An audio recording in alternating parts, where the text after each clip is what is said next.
성도 여러분, 재난은 앞으로 점점 더 극심해질 것입니다. 그것이 점점 더 극심해지다가 결국엔 7재앙이 생기고 예수께서 재림하실 때까지 재난은 계속해서 올라갈 것이다 하는 것이죠. 성도 여러분, 더 심각한 것이 있었습니다.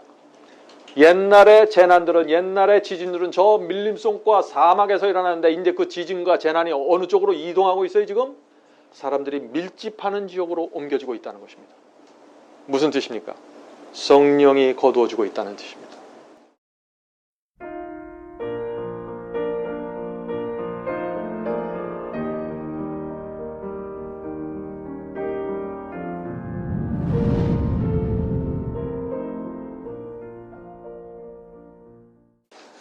오늘 저는 특별한 제목을 갖고 좀 말씀을 나누려고 합니다. 노아 가족만 구원받은 이유입니다. 오늘 많은 사람들이 이런 질문을 합니다. 어떻게 노아 방주에 8명만 들어갈 수 있습니까? 그 당시 지구에 수많은 사람들이 살았을 텐데 어떻게 노아의 설교를 듣고 방주에 들어간 사람들이 그렇게 적을 수 있습니까? 이해가 안 됩니다 하는 말이죠. 여러분은 어떻게 생각하십니까? 성도 여러분, 노아가 몇 년 동안 홍수가 올 것이라고 설교했습니까? 120년 동안 했죠. 만일 제가 이 교회에서 이제 곧 예수께서 재림하셔서 불로 세상을 심판하실 것입니다. 빨리 세상을 버리고 회개하고 준비하십시오 라고 설교하면은 어떻게 될까요? 3년 동안 설교하면 어떻게 될까요? 여기에 몇 명이나 남아있을까요? 10년 동안 제가 똑같은 경고를 하고 설교를 하면 어떻게 될까요? 아마 사람들이 저를 미친 사람 취급할 것입니다. 그런데 제가 120년 동안, 그렇게 오래 살 수도 없지만 120년 동안 만일 제가 그런 설교를 한다면 어떻게 될까요? 이 세상 아무도 제 설교에 귀를 기울이지 않을 것입니다. 이것이 노아 방주에 8명만 들어가게 된 이유입니다. 때로는 하나님께서 너무나 충분한 말씀과 기회를 주시기 때문에 사람들이 지치는 것입니다. 노아는 충성스럽게 하나님의 말씀을 전했습니다. 한 번도 하늘에서 비가 내리는 것을 보지 못했는데 그 하나님의 말씀을 믿고 방주를 지었습니다. 그런데 그 결과는 참담했습니다. 아무도 방주에 들어가지 않았죠. 방주에 들어갈 수 있는 충분한 기회와 시간이 있었는데 들어가지 못했던 것입니다. 왜 그런 일이 일어났을까요? 이 시대에 정말 중요한 질문이에요. 왜 그럴까요? 왜냐하면 예수께서 인자의 때는 노아의 때와 같을 것이라고 했으니까. 노아 시대에 있었던 그런 일들이, 그런 상황이 인자가 올 때, 재림하실 때 다시 한번 반복될 것이라고 했기 때문에 우리는 노아 시대에 도대체 무슨 일이 일어났는지 좀 들여다볼 필요가 있다 하는 것입니다.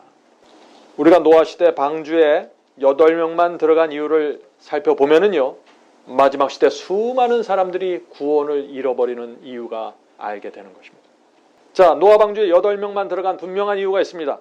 오늘 우리가 그 이유를 살펴보러 가는데 첫 번째 이유가 무엇일까요? 첫 번째 이유는 하나님께서 분명한 징조를 보여주셨는데 무시했기 때문입니다. 하나님께서 방주 문을 닫기 전에 어떤 징조를 보여주셨나요?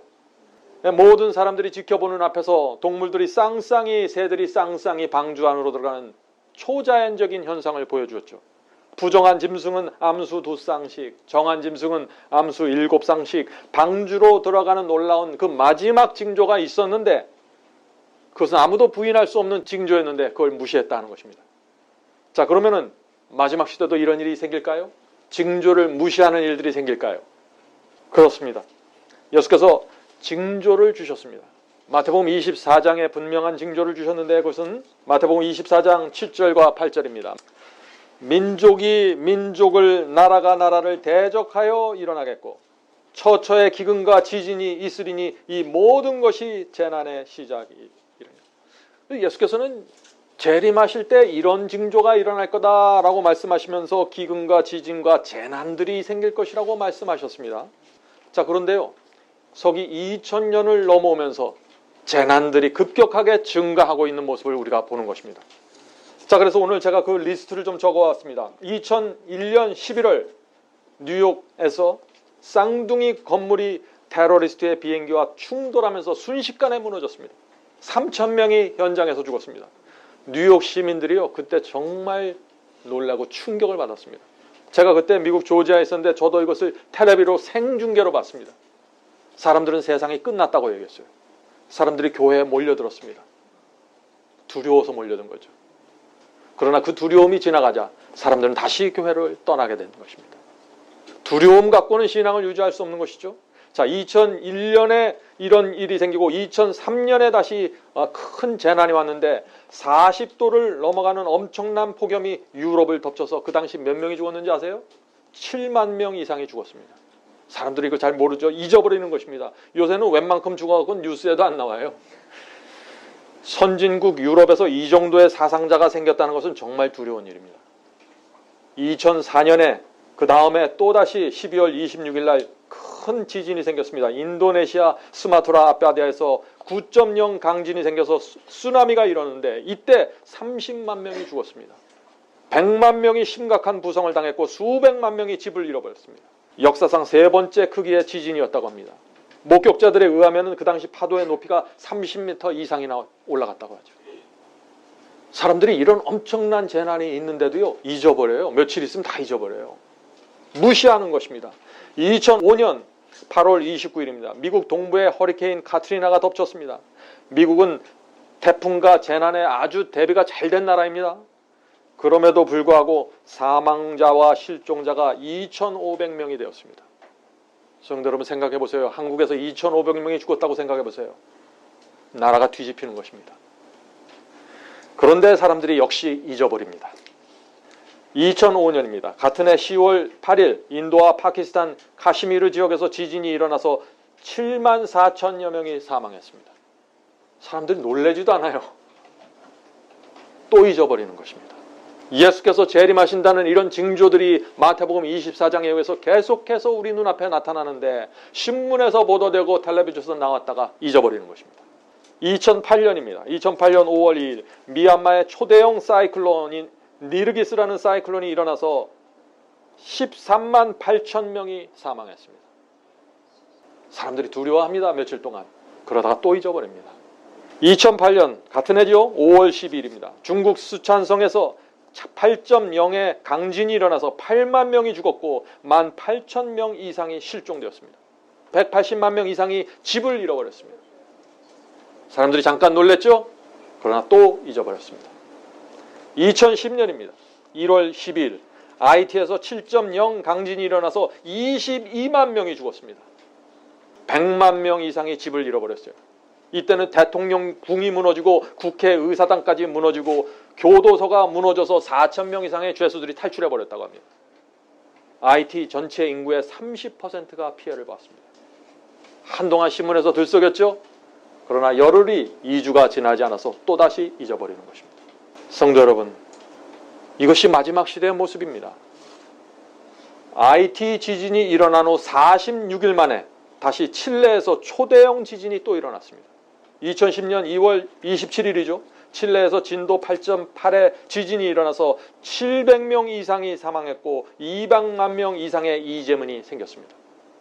성도 여러분, 마지막 때가 됐습니까? 구글에 가서 한번 찾아보십시오. 재난의 그래프가 급격하게 상승하고 있는 것을 여러분도 쉽게 볼 수 있을 것입니다.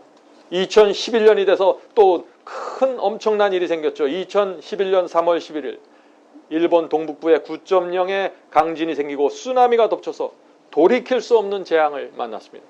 그때 15,899명이 사망했습니다. 3,642명이 실종되었습니다.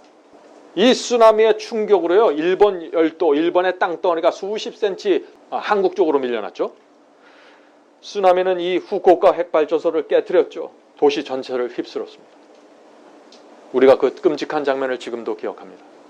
계속해서 마지막 시대의 징조와 예언에 따라서 계속해서 재난들이 찾아오는데 사람들은 계속해서 그것을 잊어버리는 것입니다. 그것을 무시하고 먹고 마시고 장가하고 시집가면서 살아가고 있는 것입니다. 이것이 마지막 시대의 모습이라는 것이죠. 성도 여러분, 왜 노아 시대 방주에 8명만 들어갔을까요? 그들도 마지막 징조를 무시했기 때문입니다. 오늘날 많은 사람들이 주의 재림이 가까웠다고 말합니다. 일본 쓰나미가 일어나서 수많은 사람들이 죽었을 때 미국에서 많은 사람들이 교회에서 이 성경절을 읽었습니다. 누가복음 21장 25절 26절입니다. 땅에서는 민족들이 그리고 바다와 파도의 우는 소리를 인하여 바닷속 깊은 곳에서 지진이 일어나면서 쓰나미가 생겼죠. 바다의 우는 소리, 파도의 우는 소리를 위하여 혼란 중에 공고하리니 사람들이 세상에 임할 일을 생각하고 두려워함으로 기절하리니 이는 하늘의 권능들이 흔들리겠습니다. 성도 여러분, 마지막 시대에 일어나는 재난의 징조들은 그 크기가 엄청나서 사람들이 무서워서 기절할 정도까지 된다는 것입니다. 저는 이것을 느꼈습니다.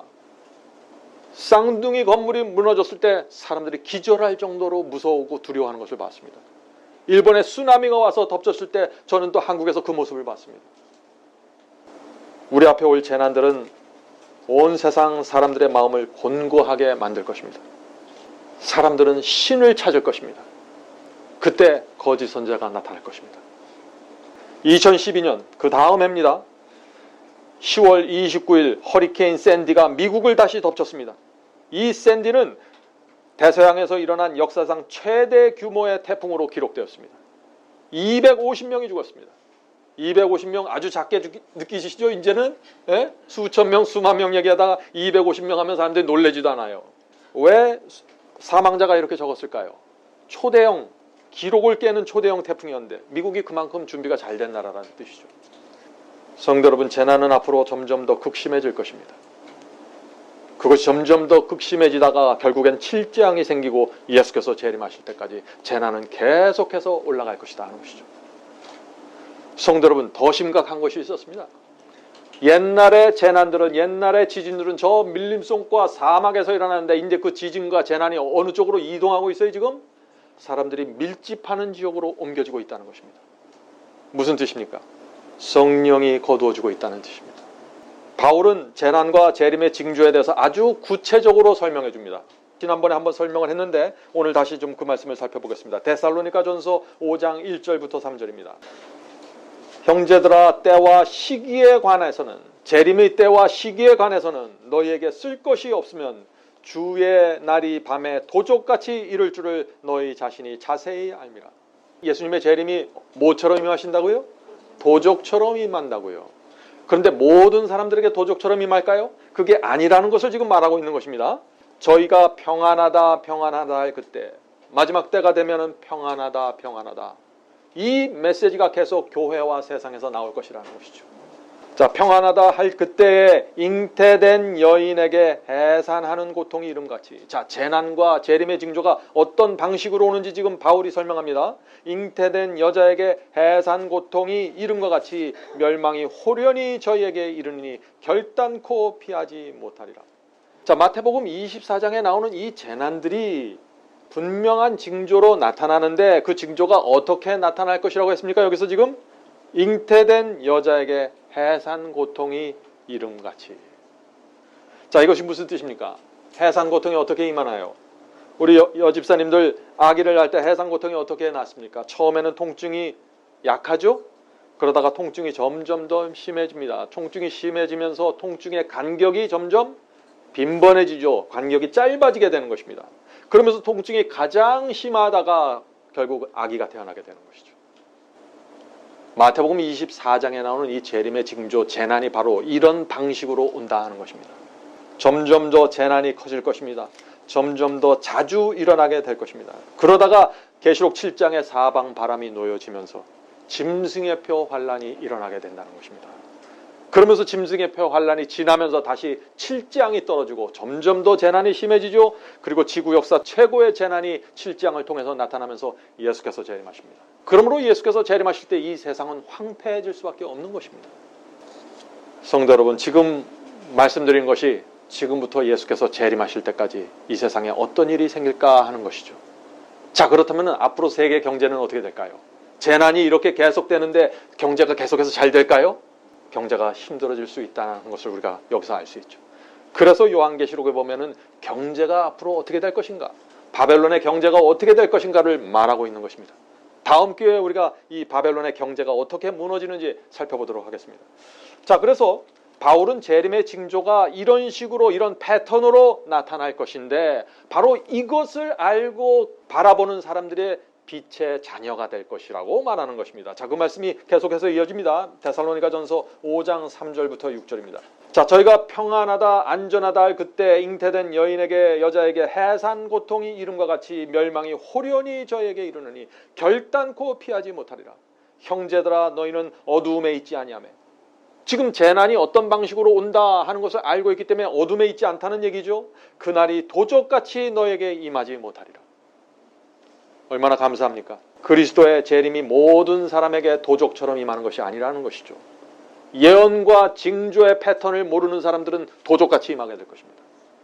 그러나 다니엘과 요한계시록의 예언을 이해하고 마태복음 24장의 이 징조가 어떻게 온다는 사실을 아는 사람들은 빛의 자녀가 돼서 그것을 바라보면서 깨어 일어나게 될 것이다.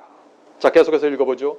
너희는 다 빛의 아들이요 낮의 아들이라. 우리가 밤이나 어두움에 속하지 아니하나니 그러므로 우리는 다른 이들과 같이 자지 말고 오직 깨어 근신할지라. 지구에 있는 대다수의 사람들이 징조가 올 때마다, 재난이 올 때마다 며칠 반짝하고 다 잠을 잡니다. 잊어버립니다. 그러나 빛의 자녀들은 이런 것들을 보면서 그때마다 다시 깨어 일어나고 마음을 모아서 그리스도의 재림을 향해서 준비하고 나간다는 것입니다. 빛의 자녀입니다. 여러분은 이 자녀들이 되길 원하십니까? 네. 자, 예수께서 재림하실 때 왜 대부분의 사람들이 노아 때처럼 멸망할까요? 이제 우리가 대답을 알죠. 재림의 징조를 모릅니다. 예언의 빛을 모릅니다. 다니엘과 요한계시록을 무시했습니다. 이것이 사람들이 멸망당하는 두 번째 이유가 되는 것입니다. 예언의 빛이 없습니다. 재난의 징조에 대한 빛이 없습니다. 그래서 멸망당하는 것입니다. 도적처럼 갑자기 임하게 되는 것입니다. 예수께서. 물론 아무도 그날과 그 시는 모르죠. 그러나 예수께서 지금 어디쯤 오고 있다는 사실을 빛의 자녀는 알게 된다는 것입니다. 그 말씀이 마태복음 24장 32절 33절에 나옵니다. 무화과 나무의 비유를 배우라. 그 가지가 연하여지고 잎사귀를 내면은 여름이 가까운 줄을 아나니 이와 같이 너희도 이 모든 일을 보거든 인자가 가까이 곧 문 앞에 이른 줄 알라. 성도 여러분, 오늘 우리가 살펴본 이 재난의 징조들을 보면 어떻습니까? 예수께서 문 앞에 점점 더 가까이 오는 것을 우리가 볼 수 있죠. 빛의 자녀입니다. 자, 하나님께서 이렇게 징조를 분명하게 보여주시고 바울이 징조가 어떤 패턴으로 올 것인가를 분명하게 얘기했는데 왜 사람들이 그리스도의 재림을 준비하지 못할까요? 예수님의 말씀을 좀 들어보시기 바랍니다. 마태복음 24장 37절과 39절입니다. 노아의 때와 같이 인자의 임함도 그러하리라. 홍수 전에 노아가 방주에 들어가던 날까지 심판이 임하는 그날까지 사람들이 먹고 마시고 장가들고 시집가고 있으면서 홍수가 나서 저희를 다 멸하기까지 깨닫지 못하였으니 임자의 임함도 이와 같으리라. 얼마나 분명한 말씀입니까? 성도 여러분, 홍수가 날 때까지 왜 사람들이 먹고 마시고 시집가고 그러다가 홍수가 임해서 멸할 때까지 아무것도 모르고 깨닫지 못했을까요? 이 사람들이. 이 말씀이 도대체 무슨 뜻입니까? 이것은 홍수가 올 때까지 세상에 파묻혀서 살았다는 것입니다. 이것이 대부분의 사람들이 그 당시에 멸망당했던 세 번째 이유가 되는 것입니다. 지금도 똑같은 상황이 아닌가요? 물론 우리가 먹고 마시고 시집가고 장가가는 거 그거 하지 말라는 얘기가 아닙니다. 그것이 문제가 있다는 것이 아니죠. 그러나 그런 일상적인 일에 너무나 매몰되어서 그거에 집중되어서 하나님의 말씀을 살피지 못한다는 것입니다. 말씀을 살펴도 아주 얄팍하게 살피기 때문에 그 말씀과 예언이 가슴에 박히질 못하는 것입니다. 성령께서 사람들의 마음을 깊이 감동시킬 수가 없는 것입니다. 이런 일이 예수께서 재림하실 때 반복될 것이다 하는 것입니다. 홍수 때도 그렇게 됐다는 것이죠. 그 당시 사람들이 세상에 깊이 빠져들어갔습니다. 지금 그리스도의 재림을 기다리는 시대입니다. 마지막 라오디게아 교회 시대입니다. 그런데 사람들은 그리스도의 재림을 기다리지를 않습니다. 주님의 재림을 믿고 있는 사람들까지도 자기 앞에 있는 일들에 붙잡혀 사는 것입니다. 먹고 마시는 일에 다 붙잡혔어요. 세상이 너무나 바쁘고 혼잡하기 때문에 진리가 무엇인지 깊은 관심을 기울일 수가 없습니다. 그리스도의 재림에 대한 설교를 들어도 일주일도 되지 않아서 다 잊어버립니다. 그리스도의 재림을 기다리는 사람들도 병이 생기면 그냥 낙심하고 낙담합니다. 잊어버립니다. 번거로운 일이 좀 생기면 어떻게 돼요? 염려하고 낙담합니다. 생활의 염려에 딱 붙잡혔습니다. 삶이 바빠서 세상 끝이 다가오고 있던 사실을 잊어버린 채 살고 있는 것입니다. 하나님을 믿는 사람도, 재림을 기다린다고 말하는 사람들도 돈이 없어지고 가난해지면 다시 낭망하고 염려하고 초조해하는 것이죠. 그래서 신앙이 깊이 뿌리를 내리지 못하는 것입니다. 그래서 예수께서 누가복음에 이런 말씀을 하신 것입니다. 누가복음 21장 34절. 너희는 스스로 조심하라. 그렇지 않으면 방탕함과 술 취함과 생활의 염려로 마음이 둔하여지고 뜻밖의 그날이, 재림의 날이 덫과 같이 너에게 임하리라. 얼마나 예수께서 분명하게 말씀해 주셨나요? 주님을 믿는 사람도 사업이 실패하면 다 잊어버립니다. 교회에서 조금 시험을 당하면 다 잊어버려요. 질리고 뭐고 다 팽개치고 그냥 시험에 팍 빠져버리는 것입니다. 자녀가 대학 가지 못하고 직장을 얻지 못하면 그냥 낭망에 빠져갖고 믿음을 잃어버립니다.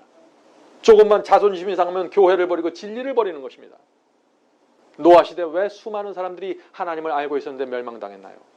이런 생활 속에서 일어나는 잔잔한 이런 문제들에 붙잡혀갖고 무너지는 것입니다. 사람들이. 성도 여러분, 저는 지난 30년 동안 이런저런 이유로 해서 진리를 버리고 떠나가는 사람들 많이 보았습니다. 그 사람들은 진리를 알았던 사람들입니다. 그런데 조금만 불편하고 조금만 어려우면 진리를 포기하는 것입니다. 마음속에 있는 죄와 우상, 그거 하나를 포기하지 못해서 결국엔 진리를 떠나가는 사람들, 저는 많이 봤습니다. 주님을 따라서 신앙을 하다가 하나님을 위해서 결정적인 선택을 해야 될 때가 되면 등을 돌리는 것입니다. 슬그머니 진리를 놓고 떠나가는 사람들 많이 봤습니다.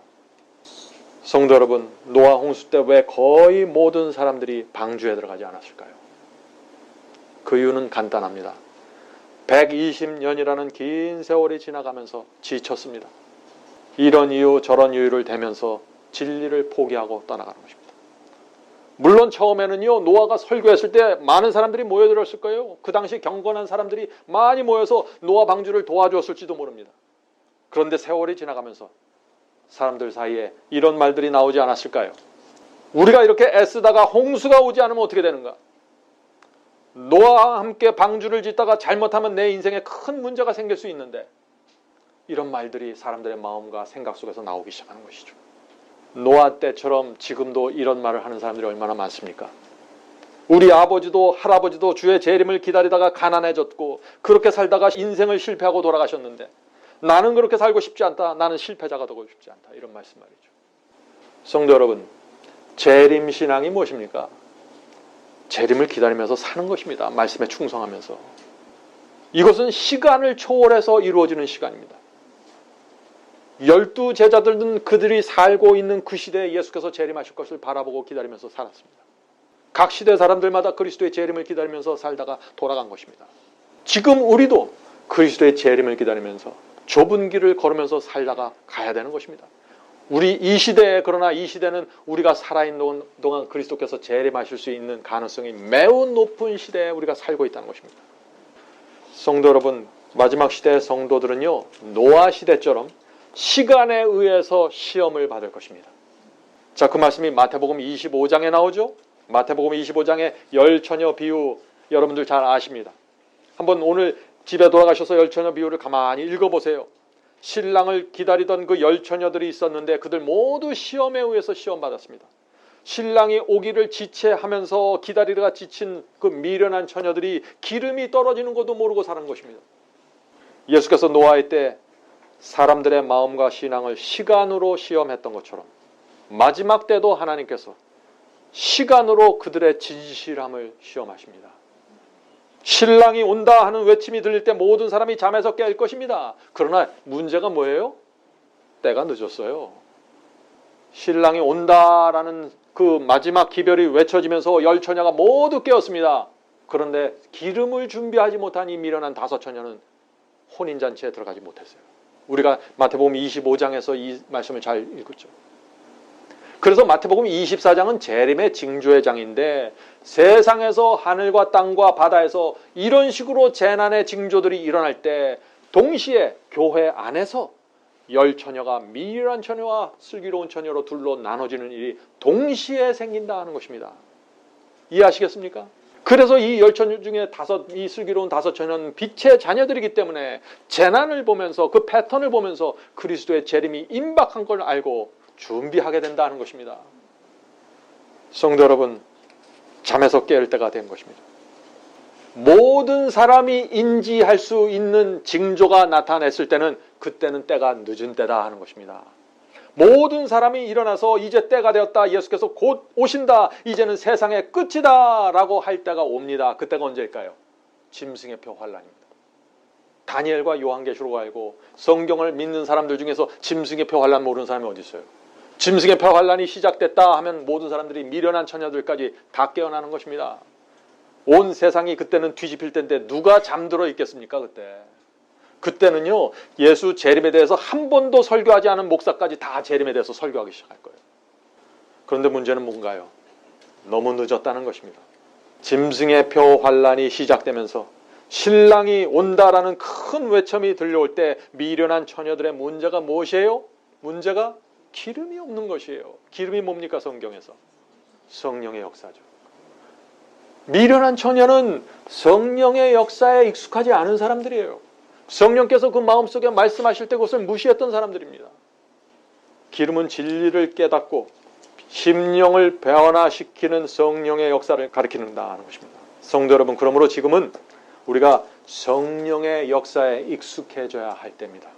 그것이 기름을 준비하는 것입니다. 어떻게 우리가 기름을 준비할 수 있을까요? 세상이 우리를 알아주지 않더라도 하나님의 말씀을 굳게 붙잡고 따라가는 경험, 그것이 성령의 역사입니다. 기름을 준비하는 것이에요. 그것이 다른 사람들이 나를 인정하지 않을지라도 진리를 바라보면서 한 길을 걸어가는 것, 그것이 기름을 준비하는 성령의 역사입니다.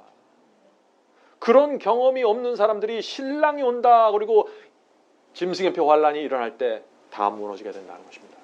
그때는 기름을 구할 수 없는 때죠.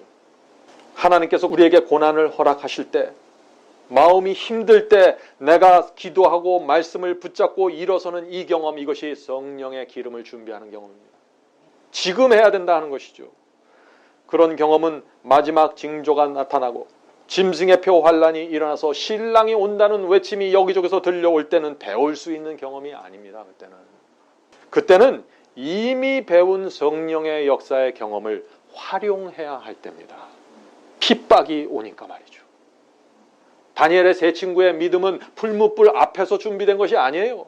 그 이전에 그들은 말씀에 충성하는 신앙을 갖고 살았는데 풀무불이라는 환란이 왔을 때 그들이 갖고 있는 신앙과 믿음으로 풀무불 속에 들어가서 견딘 것이죠. 마찬가지다 하는 것입니다. 성도 여러분, 우리는 슬기로운 처녀가 되어야 합니다. 우리가 어떻게 준비해야 될까요? 누가 뭐래도 하나님의 말씀을 붙잡고 성령께서 주시는 확신을 가지고 살아가는 것입니다. 그것이 기름을 준비하는 자의 모습입니다. 노아 때 많은 사람들이 이렇게 생각했습니다. 지난 100년 동안 비가 오지 않았으므로 앞으로도 오지 않을 것이다. 지난 100년 동안 예수께서 오신다는 말만 있었지만 오시지 않았기 때문에 앞으로도 오시지 않을 것이다. 노아의 때와 같이 인자의 때로 반복된다는 것입니다. 사람들의 생각의 패턴이 반복되는 것입니다. 그래서 예수께서 재림하시지 않을 것이라고 생각하기 때문에 세상을 사랑하게 되고 먹고 마시는 일에 집중하면서 살다가 어느 날 갑자기 예수께서 임하시는 것처럼 느끼고 멸망당하게 된다는 것이죠. 성도 여러분, 우리가 지금은 깨어서 일어나야 될 때입니다. 지금은 하나님의 말씀과 예언을 붙잡고 서 있어야 될 시간입니다. 생활의 염려로 날마다 흔들리게 되면 무너지게 됩니다. 신앙으로 극복해야 되는 것입니다. 말씀과 예언을 붙잡고 내 인생에서 무엇이 가장 중요한지 거기에 초점을 맞추지 않으면 다 흔들릴 것입니다. 많은 사람들이 이렇게 얘기하죠. 왜 그리스도께서 재림하지 않으십니까? 재림을 기다린 지 수십 년이 지났는데 왜 예수께서 아직 오지 않으십니까?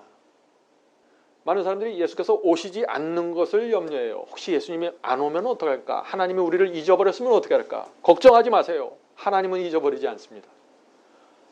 우리가 주님의 재림을 기다리고 사모하는 것 이상으로 하나님과 그리스도께서 이 세상에 빨리 오기를 원하십니다. 빨리 의인들을 데리고 하늘로 가기를 원하십니다. 자, 그런데 그렇게 하나님께서 원하고 우리도 원하는데 왜 그리스도의 재림이 이루어지지 않느냐 하는 얘기입니다. 왜 그럴까요? 마지막 시대 성도들이 재림을 맞이할 준비가 되지 않았기 때문입니다. 먹고 사는 일에 매몰되었습니다. 생활의 염려에 휘청거립니다. 짐승의 표 환란을 맞이할 준비가 전혀 되어 있지 않는 것입니다. 오늘날 기독교를 보세요. 누가 그 마지막 환란을 통과할 수 있을까요? 믿기만 하면 구원받는다. 하나님의 말씀을 그냥 머리로만 인정하면 구원받는다는 이런 얄팍한 신앙 갖고 어떻게 마지막 환란을 통과합니까? 하나님께서 한 백성을 붙잡고 이 환란을 통과하셔야 되는데, 하나님께서 사탄과 마지막 전쟁을 치러야 하는데, 그래서 당신의 백성의 이마에 인을 쳐서 준비시켜야 되는데, 성도들은 생활의 염려에 쌓여 있고 먹고 마시는 일에 매몰되어 있고 재림의 징조를 줘도 잊어버리고 하나님의 예언이 어떻게 이루어지는가에 관심이 없는 것입니다. 재난의 징조가 여인이 해상하는 고통처럼 임한다고 했는데 관심이 없는 것입니다. 그래서 하나님께서 기다리실 수밖에 없는 것입니다. 자, 노아 시대 8명만 구원받은 이제 5번째 이유를 좀 살펴보죠. 5번째 이유는 신학적인 이유입니다. 이것도 지금 이 시대에 그대로 반복되고 있다는 것입니다. 노아 시대 하나님을 믿던 사람들이 있었을까요? 노아 가족만 믿었을까요? 아니죠. 그때는 아담과 하와가 900년 이상을 살았습니다. 복음을 전했어요. 아담과 하와가 얼마나 열심히 복음을 전했겠어요. 자기 때문에 이 세상이 이렇게 무너져 버렸는데 그들은 죽을 때까지 내 죄 때문에, 내 불순종 때문에 에덴 동산을 떠났게 됐고 인류의 죄의 역사가 시작되었다. 그렇게 얘기를 하고 다녔을 것입니다. 그래서 하나님께서 그 메시아를 약속해 주셨다. 우리의 죄를 용서하기 위해서 메시아가 약속되었기 때문에 우리는 그분의 오심을 기다리면서 바라봐야 된다라고 말씀했겠죠. 그래서 경건한 셋의 후손들이 있었습니다. 또 홍수가 오기 얼마 전까지만 해도 누가 있었어요? 에녹이 있었습니다. 300년 동안 하나님과 동행하던 에녹이 있었습니다. 또 무두셀라도 살아 있었습니다. 노아 시대는 그러므로 복음이 환하게 전파되던 때입니다. 그러므로 그 시대에 노아만 하나님의 말씀을 믿었던 것이 아니라는 사실을 우리가 알 수가 있는 것입니다. 수많은 설교자들이 있었을 것입니다. 그런데 그 당시에 성직자들이, 설교자들이 어떤 설교를 했을까요? 여기에 문제가 있는 것입니다. 노아의 설교와 그 당시에 있었던 수많은 설교자들의 설교가 계속해서 충돌하지 않았겠습니까? 노아의 설교와 다른 많은 성직자들의 설교가 동일하고 일치가 됐다면 왜 방주에 들어가지 않았겠어요? 믿는 자들이. 자, 예수께서 노아의 때에 된 것 같이 인자의 때에도 그러하리라 라고 하셨죠. 자, 이 말씀을 거꾸로 뒤집으면 어떻게 되나요? 인자의 때에 된 것 같이 노아의 때도 그렇게 될 것이다. 인자의 때가 언제입니까? 이 시대입니다. 마지막 시대입니다. 그러므로 우리가 마지막 시대에 어떤 설교들이 어떻게 나오는가를 보면은 노아 시대 어떤 설교가 어떻게 나갔을 것을 예상할 수 있다는 것입니다. 여러분들 동의하십니까? 예. 그래서 지금 이 시대에 나오는 거짓 복음과 거짓 설교를 들어보면은 노아 때에도 이런 설교들이 나갔기 때문에 사람들이 방주에 들어가지 못했겠구나라고 알 수 있는 것이죠. 그러므로 노아가 방주를 짓는 그 120년 동안 노아를 가장 힘들게 했던 사람들이 누구일까요? 거짓 선지자들입니다. 방주로 들어가라고 설교하고 있는데 들어가지 않아도 구원받는다고 설교하던 자들이었어요. 마태복음 24장에 보면은 그 재림의 징조가 나오는데 그때 가장 강조되고 반복되는 징조가 뭐라고 했죠? 여러분들 이거 이제 기억하셔야 돼요. 가장 재림의 징조 중에 가장 반복되고 강조된 징조. 사람의 미혹을 조심하랍니다. 홍수도 아니고 지진도 아니에요. 사람의 미혹을 조심하라. 거짓 선지자를 조심하라는 것입니다. 이것이 마지막 시대 재림의 징조로 예수께서 가장 강조하신 거예요. 인자의 때는 노아의 때와 같을 것이라. 노아의 때도 그러므로 거짓 선지자들이 많이 일어났을 것을 우리가 예측할 수 있는 것입니다. 그들은 어떤 사람들이 노아의 설교를 받아들이고 준비하려고 하면 그들에게 찾아가서 미혹하는 설교를 했을 것입니다. 어떻게 미혹했을까요? 자, 그래서 제가 오늘 이 노아 시대로 돌아가서 그들의 설교의 투쟁을 좀 살펴보도록 하겠습니다. 그 당시 수많은 선교자들이, 거짓 선지자들이 노아를 향해서 이렇게 말했을 것입니다. 노아, 당신은 하나님의 능력을 정말 믿습니까? 아니면 당신이 만든 이 배를 믿는 것입니까? 우리들이 보기에는 노아, 당신은 하나님보다 방주를 더 믿는 것 같습니다. 보잘것없는 나무로 만든 이 배를 믿지 말고 전적으로 하나님을 신뢰하는 법을 배우십시오. 배가 작으면 작을수록 당신은 하나님께 영광을 돌릴 수 있습니다. 얼마나 멋있는 얘기예요. 만약 당신이 배를 짓지 않고 하나님의 구원만을 믿음으로 바라본다면 그것이야말로 하나님의 능력에 대한 가장 확실한 믿음이 될 것입니다. 우리는 환난을 위한 준비를 할 필요가 없습니다. 하나님을 믿으면 우리의 대장 되신 하나님께서 우리를 보호해 주실 것입니다. 성도 여러분, 얼마나 멋지게 들립니까? 이것이 인간의 논리라는 것입니다. 인간의 논리는 항상 하나님의 말씀을 뒤집으면서 나옵니다. 자, 노아가 이런 거짓 선지자들의 설교에 어떻게 응답했을까요? 노아는 이렇게 말했을 것입니다. 여러분의 설교와 신학은 매우 논리적으로 들립니다. 그러나 만일 여러분의 설교와 신학이 진리라면 왜 하나님께서 나에게 이 엄청난 크기의 방주에 대한 청사진을 주셨을까요? 왜 하나님께서 방주를 짓는 재료와 크기를 정확하게 알려주셨을까요? 하나님께서 심판을 피할 수 있는 방법을 알려주셨는데 그것을 거절하고 무시하는 것이 믿음입니까? 하나님의 말씀과 명령을 무시하는 것은 믿음이 아닙니다 라고 대답했을 것입니다. 자, 노아의 이 말에 대해서 그 당시의 거짓 선지자들이 또 무엇이라고 대답했을까요? 아마 이렇게 대답했을 것입니다. 노아여, 하나님께서 방주를 지으라고 하신 것은 불가능한 것을 요구하신 것입니다. 왜 하나님께서 당신에게 불가능한 것을 요구했을까요? 노아 당신이 영적으로 교만하고 스스로 의의를 쌓으려고 하기 때문에 하나님께서 도무지 할 수 없는 불가능한 대공사를 주신 것입니다. 당신 스스로의 무능력과 속절없는 형편을 알도록 하기 위해서 방주를 지으라고 한 것입니다. 기가 막힌 말이죠. 오늘날에도 이런 식으로 하나님의 말씀에 대한 순종을 매도하는 설교들이 얼마나 많은지 모르겠어요. 좀 순종하려고 하면 당신은 은혜를 모르는군요. 순종하려고 애쓰면 당신은 믿음이 없습니다. 믿음으로 나가십시오.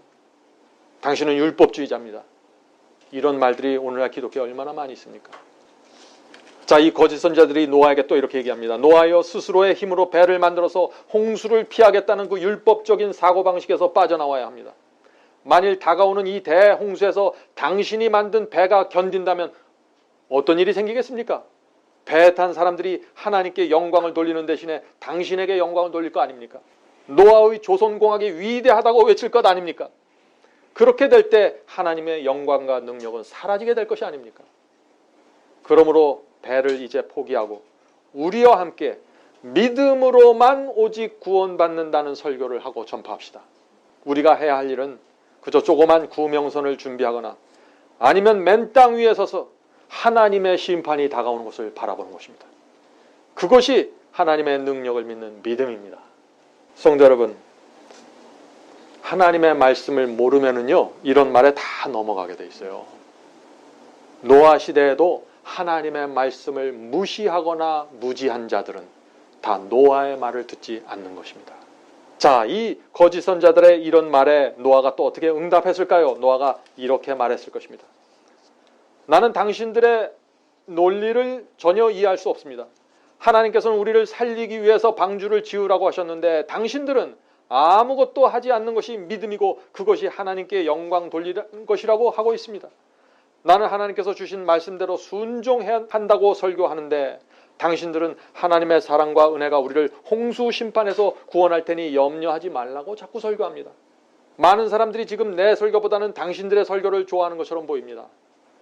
그런데 만일 당신들의 주장이 진리라면 왜 하나님께서는 나에게 방주의 청사진을 보여주셔서 120년이라는 긴 세월 동안 노력과 희생을 하라고 명령하셨을까요? 나와 내 가족은 이 엄청난 크기의 배를 짓는 동안 수많은 시련과 고난을 당했습니다. 어떤 때는 자금이 부족하고 어려움이 봉착할 때마다 나는 하나님께 도와달라는 기도를 눈물로 드렸습니다. 위기의 순간마다 하나님께서 나의 기도를 들어주셨는데 그런 경험들이 하나님께 대한 믿음을 더욱 굳건하게 만들어 주었습니다. 제가 지금 무엇을 얘기하나요? 이 시대도 방주를 지어야 합니다. 우리의 마음속에 견고한 방주를 지어야 됩니다. 그 우리 속에 방주를 짓는 방법은 하나님의 말씀대로 움직이고 순종해 가는 것입니다. 왜 우리가 그렇게 할 수 있을까요? 그것은 하나님의 말씀이고 그분은 나의 하나님이기 때문에 그런 것이죠. 자, 계속해서 이 노아의 호소를 들어보십시오. 어려운 일이 닥칠 때마다 우리 가족은 서로 격려하고 위로하면서 전진하고 있습니다.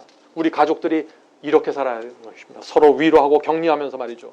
우리는 다른 영혼들을 살리기 위해서 거대한 방주를 짓고 있지만 실제로 이 일을 통해서 가장 많은 유익을 얻는 것은 나와 우리 가족입니다. 방주 공사를 통해서 우리는 하나님께 더 가까이 가고 있습니다.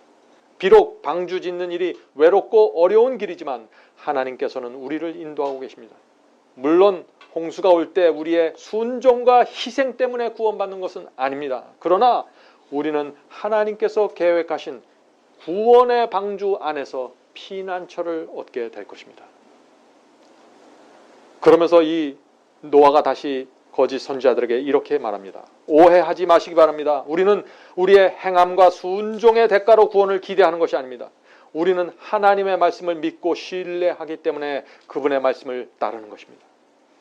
지구에 사는 대다수의 사람들이 지금 우리 가족을 조롱하고 놀리고 있습니다.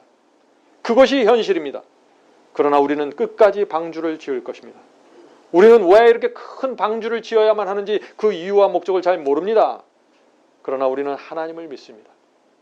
우리는 하나님의 말씀에 순종하는 것이 우리에게 최고의 안전과 행복이 된다는 사실을 믿습니다. 성도 여러분, 여러분은 왜 순종하십니까? 그것이 나에게 가장 큰 행복이고 가장 확실한 안전이고 구원이기 때문에 그런 것입니다. 하나님을 신뢰하기 때문에 순종하는 것이죠. 그러므로 순종이 없는 믿음으로는 하나님께서 마련하신 구원의 계획에 참여할 수 없습니다. 지금 당신들의 문제가 무엇인지 아십니까? 여러분은 자신이 알고 있는 하나님의 뜻과 말씀에 순종하지 않으면서 무시하면서 그저 머리로만 하나님의 말씀에 동의하고 있지 않습니까? 입으로만 하나님의 말씀을 믿는다고 말하지 않습니까? 그것은 기만입니다. 여러분은 결국 여러분이 원하는 길로 가게 될 것입니다. 하나님께서 방주를 지으라고 하면 짓는 것이 믿음입니다. 노아의 이런 간절한 호소에 또 거짓 선지자들이 어떻게 대답했을까요? 아마 이런 대답을 하지 않았을까요? 노아여, 우리의 생각은 당신과 다릅니다. 당신은 지나치게 문자에 묵혀있고 율법적입니다. 하나님의 말씀은 영적으로 이해하고 받아들여야 됩니다. 문자대로 행하지 말고 영적으로 믿으면 됩니다. 오늘날도 이런 설교하는 사람들이 얼마나 많이 있나요? 노아, 당신이 하나님을 정말 믿으면 인간의 속절없는 모든 행위를 내려놓게 될 것입니다. 하나님의 사랑과 은혜를 정말 믿으면 아무것도 하지 않은 채 하나님의 구원을 감사하고 찬양하게 될 것입니다. 그분께서 우리를 위해서 베푸시는 구원의 역사를 바라보는 것, 그것이 그냥 신앙입니다. 하나님께서는 우리의 순종과 행함에 상관없이 우리를 구원하실 것입니다. 우리가 믿고 있는 동안 하나님은 우리를 심판하지 않습니다. 성도 여러분, 그 당시 노아와 거짓 선지자들 사이에 있었던 논쟁을 이해하시겠습니까? 이 논쟁이 마지막 시대에 다시 반복되고 있는 것입니다. 방주를 지으라는 하나님의 말씀에 순종할 것인가 순종하지 않을 것인가. 그래서 요한계시록 12장 17절에 하나님의 말씀과 계명을 지키는 자들을 마지막 시대의 여자의 남은 자손이라고 지목하고 있는 것입니다. 그들은 믿기만 하는 것이 아니라 하나님의 말씀과 계명에 순종하는 삶을 살기 때문이죠. 120년이 지나갔습니다. 노아의 설교를 통해서 온 세상이 경고받았습니다. 그리고 하늘에서 물방울이 떨어지기 시작했습니다. 홍수가 일어났고 온 세상이 물에 잠겼습니다. 노아를 비웃고 조롱하던 모든 사람들은 그때 피난처를 얻지 못하고 물속에서 멸망당했습니다. 성도 여러분, 오늘 많은 사람들이 신앙을 어떻게 합니까? 하나님의 말씀을 무시하면서 믿음을 주장합니다. 하나님의 말씀을 무시하면서 은혜와 사랑을 주장합니다. 내 생각보다 하나님의 말씀을 아래에 놓고 살아가고 있는 것입니다. 하나님의 말씀은 동쪽으로 가라고 하는데 서쪽으로 가고 있으면서 나는 하나님을 사랑합니다라고 말하죠. 하나님의 말씀은 북쪽으로 가라고 하고 있는데 나는 남쪽으로 가고 있으면서 나는 주님을 믿습니다라고 말하고 있는 것이에요. 이런 신앙이 노아 시대에 팽배했던 신앙이라는 것입니다. 그 당시 하나님께서 노아에게 주셨던 그 플랜 그대로, 청사진 그대로 방주를 지어야만 심판을 피할 수 있었습니다. 그 당시 뜨지 않는 방주가 있었다는 사실을 여러분들 아십니까? 방주를 지었어요, 어떤 사람들은. 근데 자기 생각대로 졌습니다. 하나님께서 가로와 세로와 높이를 정확하게 주시고 재료까지 정확하게 지목해 주셨는데 내 생각에는 이 사이즈가 맞아. 나는 냄새나는 동물들과 같이 들어가기 싫어. 적은 사이즈가 좋아. 수많은 방주들이 인간의 아이디어대로 주어진 것입니다. 인간의 의를 세우다가 모두 다 멸망당했습니다. 성도 여러분, 마지막 환난과 심판이 우리들 앞으로 다가오고 있습니다. 인자의 때는 노아의 때와 같을 것이라는 그 말씀 여러분들 잊지 말아야 합니다. 성령께서 우리 모두를 진리 안에 거하게 하시고 지켜주시기를 제가 간절히 바랍니다.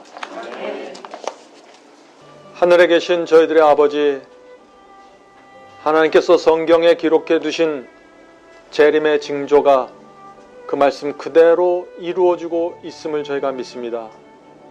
주님, 저희가 준비할 수 있도록 도와주시옵소서. 기름을 준비할 수 있도록 도와주시옵소서. 성령의 역사에 익숙하고 성령의 음성을 따라가는 믿음 가질 수 있도록 도와주시옵소서. 하늘에 계신 아버지, 인자의 때는 노아의 때와 같다고 했는데 저희가 먹고 마시는 일 세상 염려로 매몰되지 않도록 붙잡아 주시옵소서. 저희의 삶 속에 일어나는 크고 작은 일이 저희를 낭망시키지 않도록 붙잡아 주시옵소서. 저희가 어떤 상황에서도 주님을 바라보고 나갈 수 있도록 도와주시고 저희의 그런 신앙에 하나님께서 축복하셔서 저희의 길을 끝까지 인도해 주시옵소서. 오늘 이 시간 낭망한 성도들이 있습니까? 주여 도와주시고 믿음을 주시고 용기를 주셔서 이 세상에 태어난 이유와 목적을 잊지 않고 그리스도의 재림을 향하여 한 걸음 한 걸음 나갈 수 있도록 도와주시옵소서. 이 모든 말씀 예수님의 이름으로 간절히 기도드립니다. 아멘.